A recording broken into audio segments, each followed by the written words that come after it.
Hey everyone, welcome back to the channel. Today we're going to take a look at Jackson Virtouso.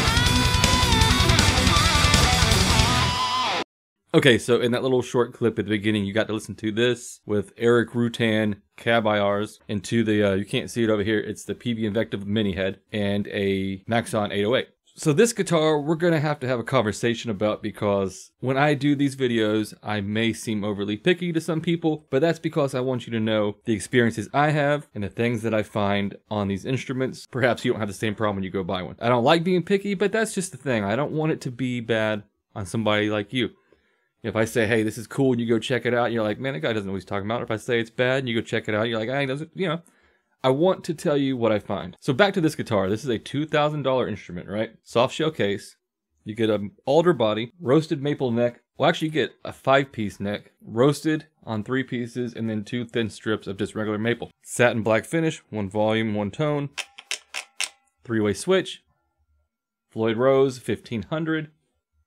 Locking Goto tuners, and I mean, yeah, I believe it's an ebony board.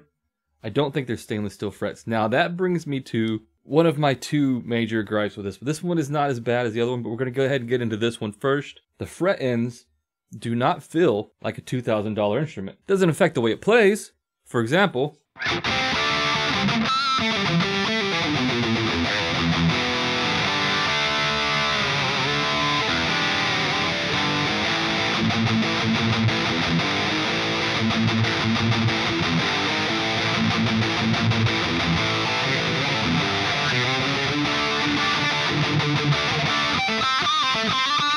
Clam City on that. Anyway, so it doesn't affect the way it plays, right? But it totally affects your bond with the instrument, the way you bond with the instrument, the way you feel about it, the way you feel about your playing, the connection you make with your instrument. It affects that because it's not sharp enough to actually cut you, but it's not smooth enough to give you that nice performance you would expect from a $2,000 instrument. Now the other one, this is also not a big deal. But for me, $2,000 instruments should not have things like this. This is the volume knob. I don't know. I tried to watch other videos, see if other people talked about it. They have not. So I don't know if it's supposed to be this way, but I don't like it. This is a very high friction pot. Their CTS pots, open it up to look. So you can't really do volume swells on this guitar. Maybe I could loosen this, see if it'll turn smoother. I don't know. That's the negatives. Let's get to the positives.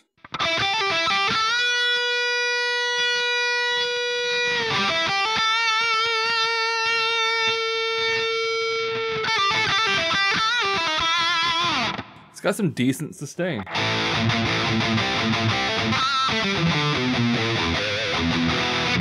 Oh, JB and 59 are what the pickups are, and they sound really good.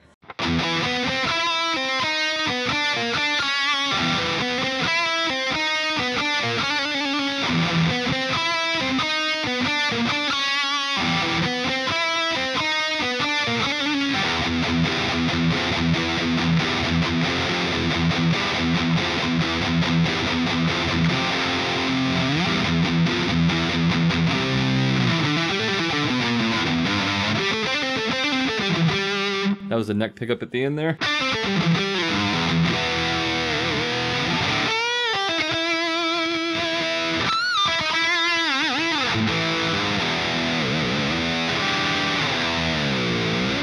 You can really abuse the Floyd Rose and it stays in tune. So that's definitely a plus for this guitar. It stays in tune. The fretboard was like totally dry when I got it. I conditioned it, not a big deal on that end. But, you know, it's the little things that I want to point out, because I know I said it before, you know, it's a $2,000 instrument. It's a $2,000 instrument, and it should be satisfying to you like a $2,000 instrument, you know?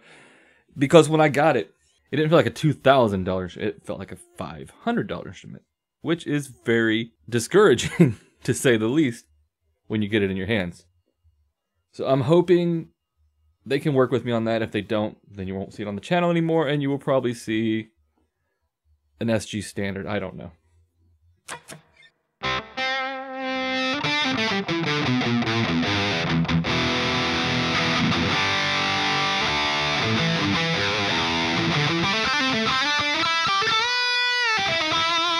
So let's put some delay on and do some lead type stuff with that and see what we get.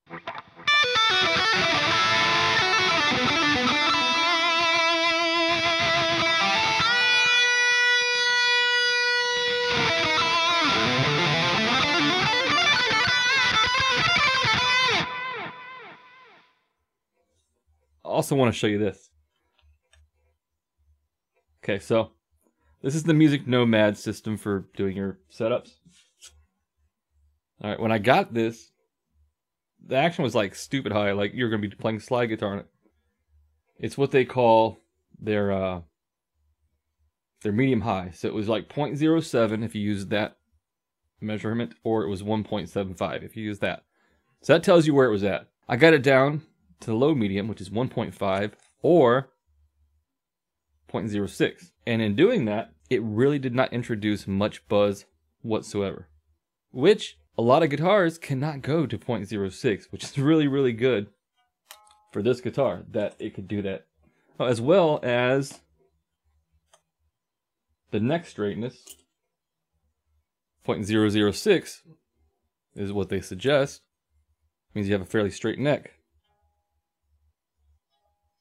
It's supposed to touch just a little, which it is. So the neck was level. Action was high. Lowered the bridge. Fixed the action. Very, very low action. Very cool. I mean, this guitar is just...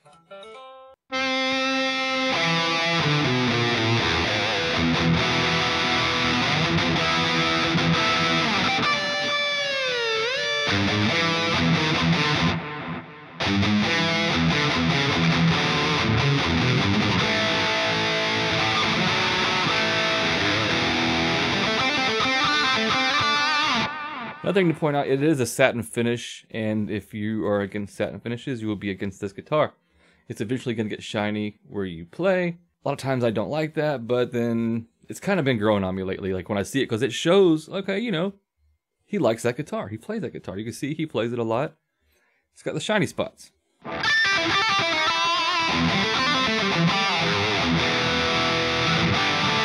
I'm trying not to touch the body.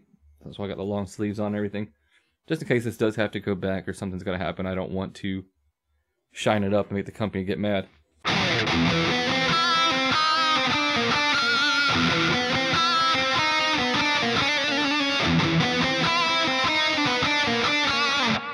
Slayer on cocaine right there. Let's kick on the Phase 90.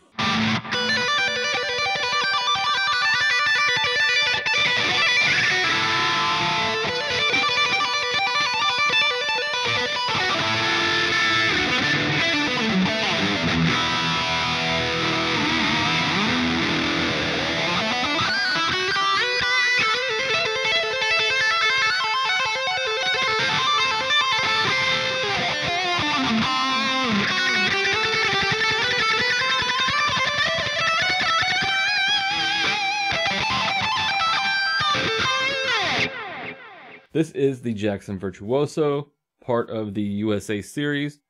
And from what I can find out, I find it really strange. They say they're American made. I can't find any information saying otherwise, but it's $2,000 USA made. The headstock just says Corona, California, doesn't say made in the USA, anything like that. Supposedly that's because of the new laws in California around how much of a percentage of something you could have built overseas and still call it made in the USA. Like, these tuners are Japanese. The bridge is not USA. Yeah, so I'm assuming that these guitars, the bodies and necks, are built somewhere else. and put together here. That's just what I'm assuming. I have no proof of that whatsoever, but for the price point, it's the only thing that seems to make sense, because the other USA guitars are way more expensive. But, oh, and it's got some good flaming happening here. This one section right here is going to flame up real nice. I'll try to show it to you in the end. So yeah, overall, killer guitar, needs some work to get up to where it should be. So keep that in mind. If you get one, you may have to have some work done to yours to make it feel inspiring to you. If that's something you can get past, then by all means, check these out. These are cool guitars. Some guys take up arms over the fact that there's no shark fins or piranhas, but I do not mind the offset dots. I kind of dig it. See you guys in the next one.